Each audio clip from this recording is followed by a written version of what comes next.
With the coming of evening that same day, he said to them, "Let us cross over to the other side." And leaving the crowd behind, they took him just as he was in the boat. And there were other boats with him. Then it began to blow a great gale, and the waves were breaking into the boat so that it was almost swamped. But he was in the stern, his head on the cushion, asleep. They woke him and said to him, "Master, do you not care? We are lost." And he woke up and rebuked the wind and said to the sea, "Quiet now, be calm." And the wind dropped, and there followed a great calm. Then he said to them, "Why are you so frightened? Have you still no faith?" They were overcome with awe and said to one another, "Who can this be? Even the wind and the sea obey him."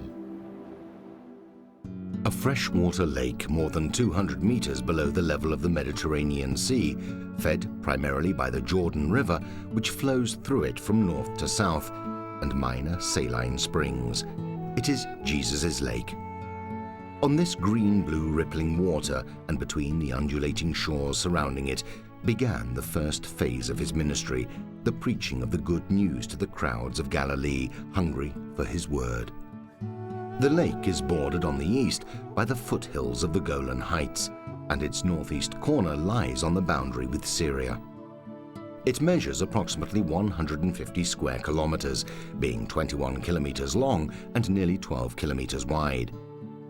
In the Old Testament, it is called the Sea of Kinneret, a name that may derive from the Hebrew word meaning harp, a reference to the lake's shape, or Lake Gennesaret or Gennesar, after an ancient village that stood on its shores. In Jesus' time, given its vastness and the abundance of its fish, it was also known as the Sea of Galilee. It then took the name Lake Tiberias after the most important city in the region. The Sea of Galilee in the first century CE was the core or the center for many cities and villages that surrounded it. And archaeology discovered during the years some of these, and these remains and these finds tell us a lot about what was here during the early Roman period. Tiberias was founded by Herod Antipas in 18 AD on the site of the ancient city of Rakat, at the junction between two great ancient roads, the one leading from Syria to Egypt and the Mediterranean road, which crossed the plain of Esdraelon towards the east. Named in honor of the Roman Emperor Tiberius, the new city was initially deserted by the Jews, who considered it ritualistically impure because it had been built upon a necropolis. It was only after the fall of Jerusalem, when the Sanhedrin moved there, thus lifting the ban on the city, that Tiberias attracted mass Jewish immigration and gave rise to a flourishing Talmudic school. Under Constantine, it was an episcopal seat.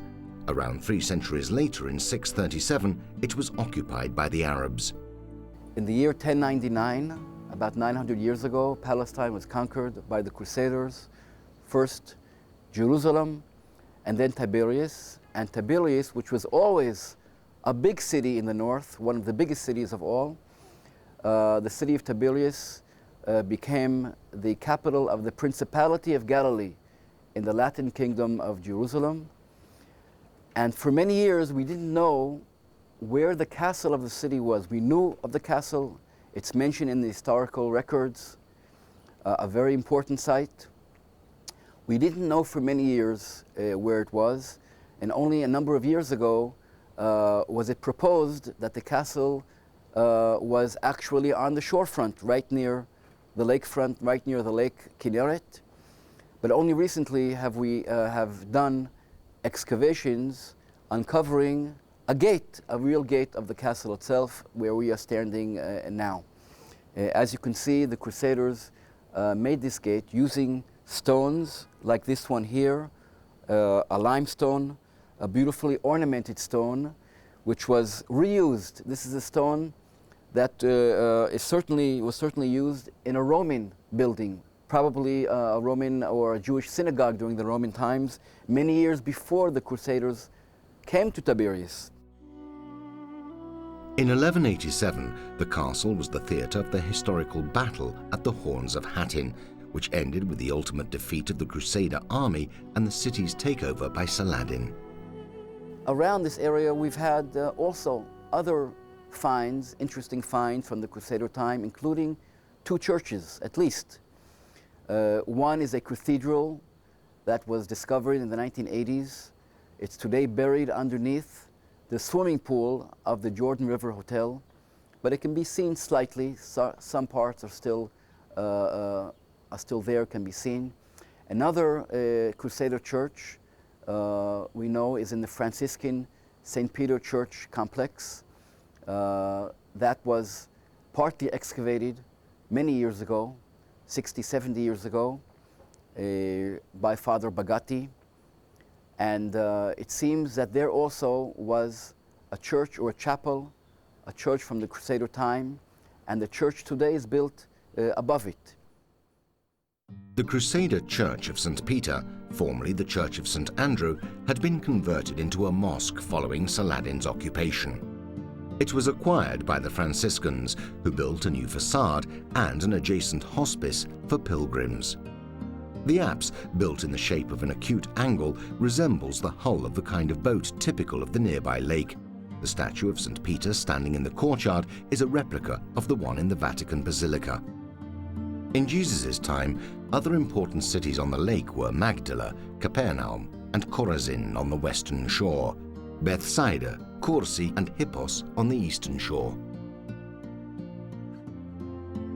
Hippos, situated in the hills in a superbly scenic position, is revealing monumental traces of its past.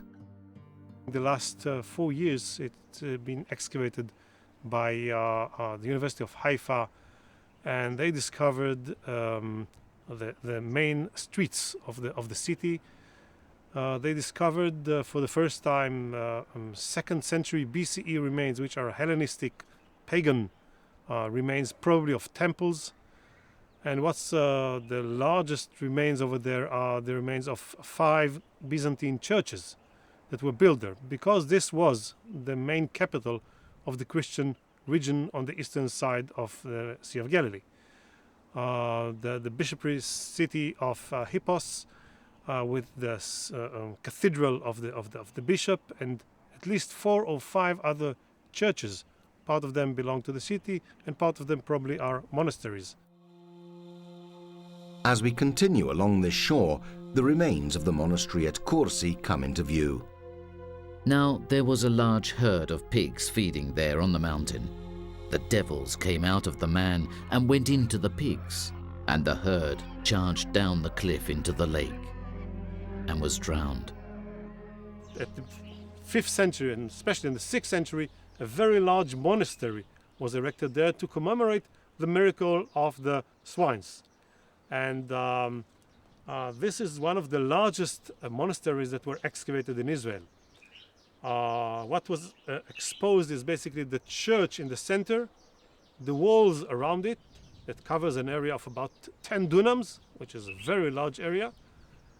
This wall has only one entrance, one gate with a watchtower, and above it, out of the wall, on the slope of the hill, there are the remains of the little chapel, probably the sacred place of the cave where the man who considered himself as crazy and was healed by Jesus probably lived, or as believers believed he lived over there. And beside it, a rock, probably to commemorate the place where the swines jumped into the water. Further north, near where the Jordan River flows into the lake, lies Bethsaida, the native city of Peter and Andrew. The site, or this town, is known from New Testament and also from Josephus Flavius, the Jewish historian who wrote about this area. We know that this was a small city, but the remains that were excavated there are very poor. What we have there is only 2 large, poor houses. Looks like families that are living together, fishermen probably, as it is on the shore of the Sea of Galilee and on the shore of the Jordan. But it is probably the location of the village where the city of Julius, where the city of Julius, built by Herod Philippus, is of course something that we don't know yet. We don't have any proofs for the existence of this city on this location. On the western shore, we may see the ruins of Korazim. Houses and the synagogue from the Byzantine period, late Roman and Byzantine period, were restored, and this is another beautiful place to understand how people lived in antiquities. Visiting Capernaum on the shore and Korazim a little bit on the mountain can give visitors the best example of how people lived, how their houses looked like, what was inside the house. The Galilee is the gate for understanding the time of Jesus historically and archaeologically. On the same shore, we encounter Magdala, in Jesus' time a completely Hellenistic city of culture and an important fishing center, as attested by its Talmudic name, Migdal Nunaya, meaning Tower of Fish. Very interesting structure was discovered years ago. Once was identified as the mini synagogue or the small synagogue, and now it's more common by archaeologists to identify it as a nymphaeum.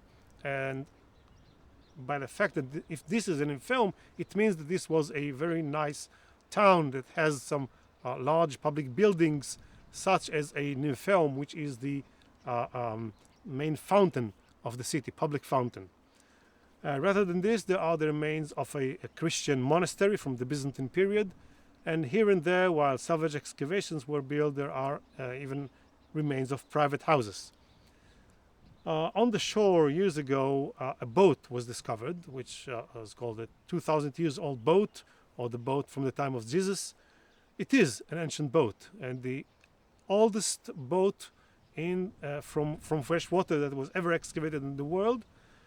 According to the excavators and according to the type of construction of this boat, all archaeologists agreed that this is a first century boat. The archaeological area of Capernaum extends along the northern shore.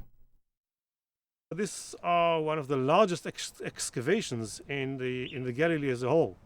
And if we want to understand a first century and later on Roman and Byzantine period Galilee, Capernaum is one of the most important sites, as it was largely excavated. At the time of Jesus, this was one of the largest villages in the region, mentioned a lot in the New Testament, and the earlier levels tells us a little bit about it. This was a very typical Jewish fisherman village on the shore of northern Sea of Galilee.